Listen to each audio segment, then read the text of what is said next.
Bienvenue dans les pods d'août de Toss a Coin to Your Writer, le podcast sur l'écriture avec un titre en anglais et un accent bien français. Je m'appelle Maëva Catalano, je suis autrice de romans et podcasteuse. J'adore interviewer les écrivains, mais ce mois-ci, ça se joue entre toi et moi. On va essayer de surmonter la canicule ensemble avec un épisode par jour et ce, tout le mois d'août. Prépare tes lunettes, ta casquette, ta crème solaire et ton ventilo. On va parler de tout et de rien, mais surtout de lecture et d'écriture. Bonne écoute!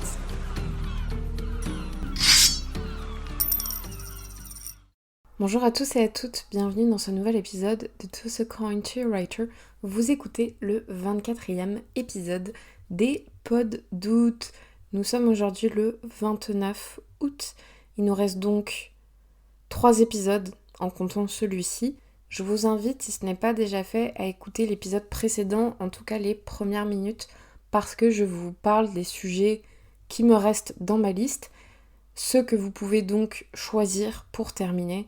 Il va nous rester 2 épisodes et j'ai beaucoup d'idées et je sais pas trop quoi favoriser ou prioriser.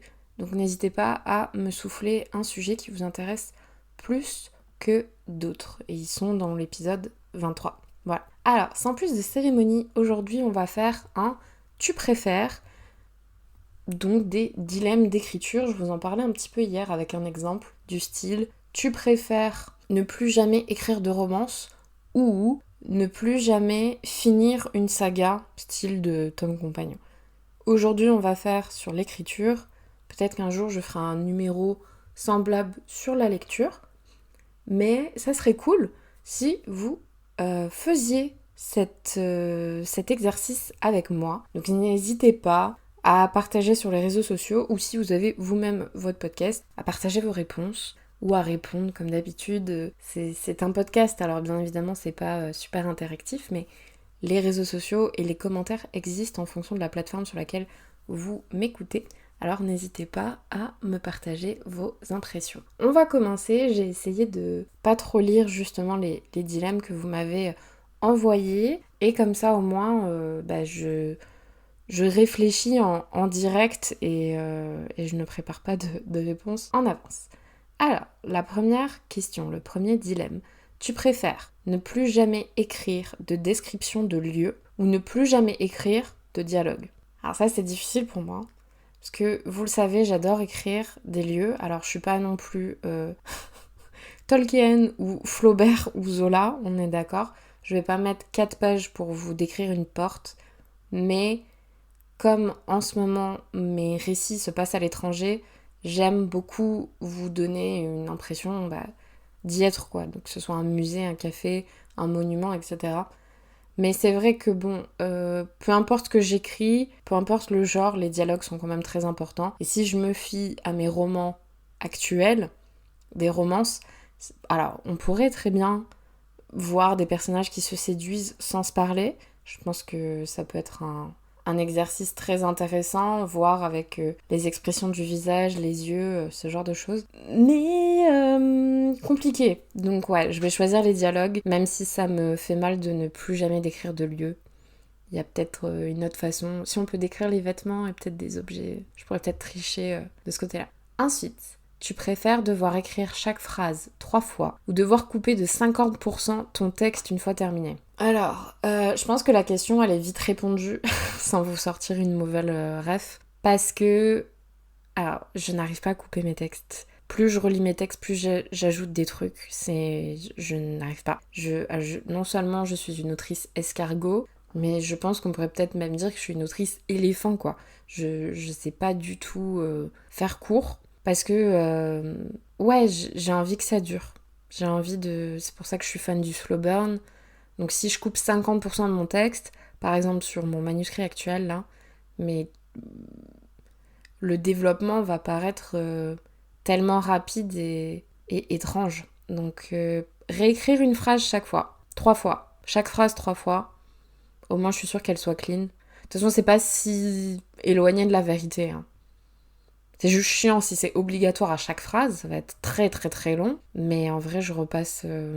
Mes jets sont très clean. Le premier jet est toujours très clean. En tout cas, actuellement, pour mes manuscrits. Hein. Peut-être qu'un jour, je changerai de façon de faire. parce que je mets très longtemps pour les faire. Donc j'écris très lentement, du coup c'est assez propre. Ouais, on va garder ça. On va garder réécrire chaque phrase 3 fois pour éviter de couper mon texte de 50%.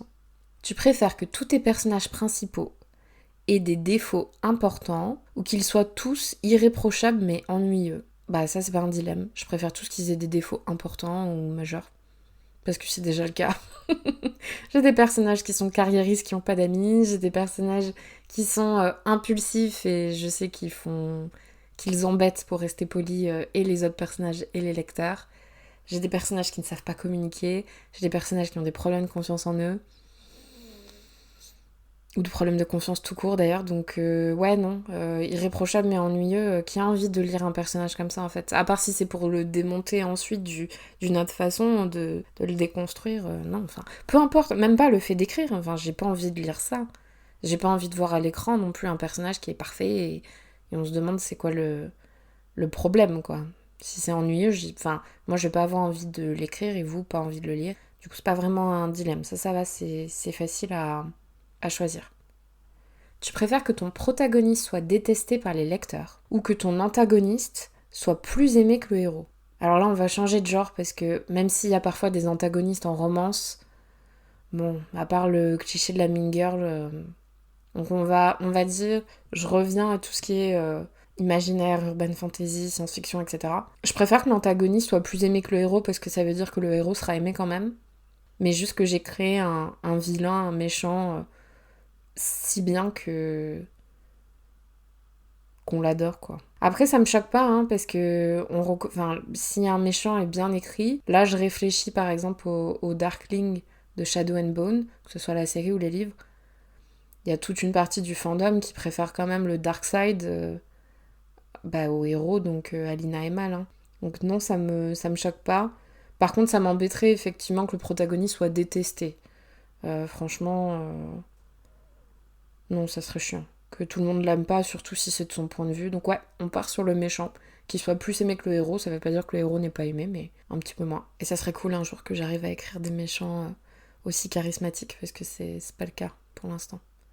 Tu préfères écrire dans un seul genre? Oula. Ok. Tu préfères écrire dans un seul genre pour le reste de ta vie ou changer de genre à chaque nouveau projet? J'aimerais vous dire changer de genre à chaque nouveau projet. J'ai beaucoup de livres à écrire qui sont en romance. Et bon, il y a énormément de genres et de sous-genres. Hein. Mais non, je pense que je choisirais d'écrire que dans la romance. Et essayer de tricher avec style la romantaisie, donc la romance fantasy, la romance science-fiction, enfin que la romance reste le truc principal et je brode autour d'autres mondes, parce que ça reste de la romance, et le reste c'est des sous-genres. Alors que si je dois changer, passer de l'urban fantasy au contemporain, à la science-fiction, au policier, à la non-fiction, etc., je pense que paradoxalement je tournerais plus en rond. Et moi, je me ferais chier. Désolée, c'est pas très poli, mais voilà. Tu préfères ne plus jamais utiliser de métaphores ou ne plus jamais utiliser d'adjectifs? Alors, d'un point de vue pratique, je dirais que je garderai les adjectifs, donc ne plus jamais utiliser de métaphores. Mais il faut savoir que j'aime énormément me répéter et faire des métaphores dans mes... C'est mon style. Donc, bon, là, il y en a qu'une qui me vient, mais par exemple, dans la théorie des baguettes, je sais même pas si c'est une métaphore. Je crois que oui. Dans la théorie des baguettes, Teresa parle de son frère et qu'ils ont une relation à leur corps très différent. Et c'est un rugbyman et elle dit qu'il a un cœur aussi gros que ses cuisses. Est-ce que c'est une métaphore? My God. Je sais pas, enfin bref. Du coup, j'aime bien décrire des choses comme ça, c'est vrai. Mais bon, ça alourdit quoi. Si on en fait qu'une à deux fois par chapitre, c'est ok. Mais si vous voulez dire la voiture est rouge... ça serait un peu chiant de dire la voiture est sombre comme le sang à la tombée de la nuit. Enfin, voilà. Donc on va garder les adjectifs même si ça appauvrirait ma plume. Mais bon, c'est comme ça. Tu préfères publier un livre populaire mais que tu n'aimes pas ou un livre que tu adores mais qui reste inconnu? un livre que j'adore mais qui reste inconnu, puisque actuellement je suis pas non plus Rick Riordan, on va pas se mentir. Non, je préfère porter mes projets et adorer, et si ça marche tant mieux, et si ça marche pas, tant pis. Mais d'un côté je me dis je préfère adorer mes projets, même ne pas les sortir, qui restent dans mes tiroirs. Ça me rappelle une discussion que j'avais eue avec Mélanie Bigot, qui est sur le fait de lire, écrire et corriger pour soi. C'est un des épisodes du podcast. Plutôt que de, sortir un livre populaire mais que j'aime pas, comment vous voulez que je vous le vende? Puis je pense que ça serait plus facile aux gens pour le dénigrer si on sent pas la passion derrière. Vous savez, quand des fois vous allez regarder un film et il est pas forcément parfait, mais vous sentez que l'acteur ou l'actrice s'éclate. On voit que c'est genre jouissif pour l'acteur ou l'actrice de jouer un rôle. Par exemple, j'ai pas encore fini la série Secret Invasion, mais il y a Olivia Colman dedans, et elle joue son rôle, on sait qu'elle a kiffé. Vraiment, on le sent. Ou par exemple, j'avais bien aimé, je crois c'est The Fall Guy, c'est avec Ryan Gosling et Emily Blunt. Et j'avais bien aimé ce film qui est un peu un film d'action et une romance, etc. Mais pareil, on sent que Ryan Gosling a kiffé, tout comme il a kiffé son rôle dans Barbie, et du coup ça m'a fait adorer encore plus ces films-là. Donc si moi j'ai pas la passion, même s'il est populaire, je vois pas comment je peux transmettre ça et vous en parler ensuite, ça serait vachement hypocrite. Non, tant pis, on va rester inconnu. En tout cas, un livre inconnu, mais que j'adore. Parce que de toute façon, ça peut changer d'un côté comme de l'autre. Tu préfères ne plus jamais pouvoir faire de recherche pour ton écriture ou devoir toujours écrire sur des sujets que tu ne connais pas? Écrire sur des sujets que je connais pas, ça c'est sûr. Imaginez, je fais pas de recherche. Alors déjà, même si j'aime bien aller sur place quand j'écris sur un pays, c'est pas encore possible pour tous. Et par exemple, quand j'écris sur du sport ou ce genre de choses, je peux pas faire de recherche, ou la musique, ou vous imaginez pas le carnage, comment je vais me faire taper dessus parce que j'ai mis 2 bassistes dans un groupe. Vous voyez le genre? Devoir toujours écrire sur des sujets que je connais pas, parce que ça me permet de faire des recherches et à distance et sur le terrain, interviewer des gens, poser des questions. Non, ça c'est facile à choisir. Tu préfères écrire des nouvelles uniquement ou écrire des romans uniquement sans jamais pouvoir changer? Des romans. Je sais pas écrire peu. Je sais pas, j'aimerais bien un jour. Ça m'a toujours frustrée. J'ai essayé de faire des concours de nouvelles quand j'étais au collège-lycée, c'était organisé par l'école, etc. Et même d'un point de vue académique, quand il fallait faire des petits rapports ou des courts essais, j'arrivais pas, du coup, à synthétiser certaines idées parce que je voulais aller trop loin. Je sais pas écrire peu, de toute façon, avec mes romans. C'est toujours des briques, même si je travaille sur ça. Donc non, les nouvelles, pas du tout. Il me manquerait quelque chose. Tu préfères que tous tes livres soient adaptés en film médiocre ou qu'ils ne soient jamais adaptés mais restent intacts? Oh non. Ah, c'est dur. En vrai, je sais pas. Parce qu'en vrai, que tes livres soient adaptés, mais si c'est médiocre, de quel... Est-ce que moi je les juge médiocres ou c'est le public? Parce que quand il y a par exemple on achète les droits des films, je vais prendre l'exemple de Percy Jackson, je sais que l'auteur déteste les films et qu'il a été bien heureux que dernièrement Disney rachète les droits pour faire une série. Mais moi, en tant que lectrice, j'ai connu les livres grâce aux films, qui avec le recul sont pas ouf, mais j'adorais quand j'étais gamine, quoi.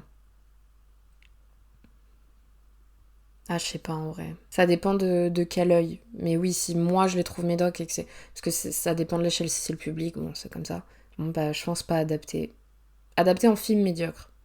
Peut-être on peut les adapter en série ou en truc audio, c'est bien, non? Ça serait autre chose? Ouais. Tu préfères ne jamais connaître la fin de ton propre livre ou découvrir que quelqu'un d'autre l'a écrite pour toi? Comment ça? C'est-à-dire j'écris la fin du livre mais je sais pas moi ce que c'est la fin du livre? Ou quelqu'un d'autre l'a écrite pour toi?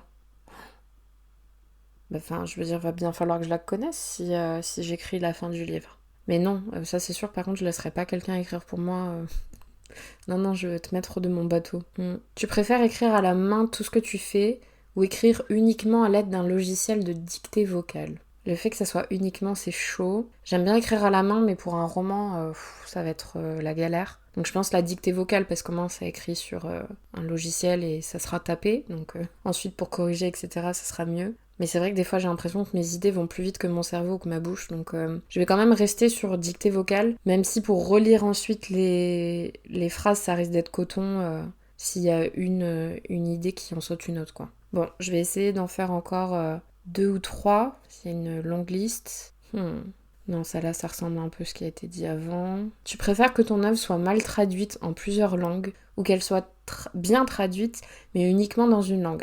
Bien traduite uniquement dans une langue. Et à ce compte-là, on choisit l'anglais, comme ça au moins, Ça peut être partout dans le monde entier ou presque. Parce que mal traduite, vraiment, hein, je le répète, et on en a discuté aussi avec Mareva May dans son épisode sur la traduction littéraire, mais la traduction défait ou fait une plume. Hein. Moi, je pense qu'il y a des livres que j'avais lus à l'époque que je n'ai pas beaucoup apprécié, peu importe le genre, parce que j'ai pas kiffé la trad où je voyais les ficelles derrière et que j'apprécierais bien plus en anglais ou en VO tout court, donc la langue originale. Et fun fact, alors là tout de suite j'ai plus le nom, mais j'avais rencontré pendant mes études, j'étais en dernière année de licence, je faisais un Erasmus en Espagne et il y avait eu une conférence sur la traduction et un auteur danois, si je me trompe pas, de thriller et policier, il faudrait que je retrouve son nom. Il disait que la traduction était très très importante et qu'il était très fâché contre sa maison d'édition française parce que sa femme lisait un peu le français.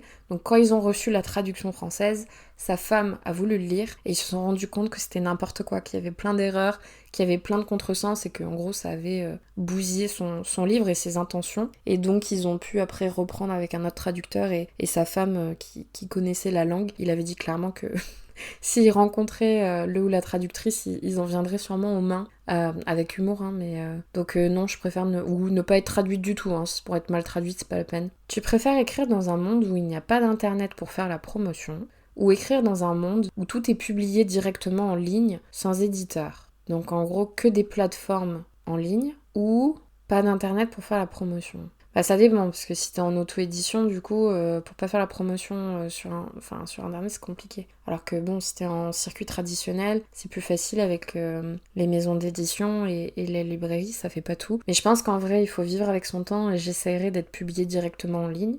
Parce qu'aujourd'hui, il y a plein... Même par exemple pour les romans graphiques, il y a Webtoon, il y a énormément de choses qui sont faites en ligne avec des abonnements, etc. Bah, vous l'avez bien vu après avec si vous lisez en e-book, il y a des abonnements, on est payé à la page, etc. Donc je pense que je testerai ça, même si c'est bien mieux évidemment d'avoir un pied dans les deux côtés. Donc le meilleur des deux mondes, comme dirait Hannah Montana, the best of both worlds. Allez, en vrai, je suis presque à la fin de la liste. Je vais essayer d'en gratter un dernier. Tu préfères que chaque idée que tu as devienne publique dès que tu la penses, ou ne jamais pouvoir partager ton travail avant qu'il ne soit entièrement terminé. C'est pas un dilemme, la deuxième. Je sais que, alors, ça serait de la torture pour moi, étant donné que j'adore vous teaser, j'adore vous parler de mes playlists, de mes tableaux Pinterest, vous faire des petites stories cryptiques sur Instagram et compagnie, mais même sans parler du spoil en fait, c'est juste parce que j'ai plein d'idées et que si elles deviennent publiques et qu'après j'en fais rien ou que je l'utilise finalement pas pour le bon truc ou l'idée originale, ça serait très chiant. Donc non, c'est tout simplement ce que je vais essayer de faire de toute façon. Vous parler d'un truc au début en mode je me lance dans ce projet et de pas vous en parler ensuite avant que ça soit terminé et prêt à être édité ou publié quoi. Voilà. Ça sera tout pour aujourd'hui. J'espère que les dilemmes vous ont plu. Est-ce qu'il y en a qui vous ont fait réfléchir? Et si c'est le cas, partagez-moi vos retours. Et on se retrouve demain et après-demain pour les derniers épisodes du challenge. Donc n'hésitez pas à choisir les sujets. Prenez soin de vous et à demain. Salut! Merci beaucoup d'avoir écouté cet épisode des Pod Doutes de Toss a Coin to Your Writer. N'hésitez pas à laisser des petites étoiles ou un commentaire par exemple sur votre plateforme de prédilection, Spotify, Apple, Deezer, YouTube ou autre, ou de m'envoyer un message pour me dire de quel sujet vous voulez parler cet été. On se retrouve demain pour un nouveau numéro. Bronzez bien, hydratez-vous bien et lisez bien. Salut!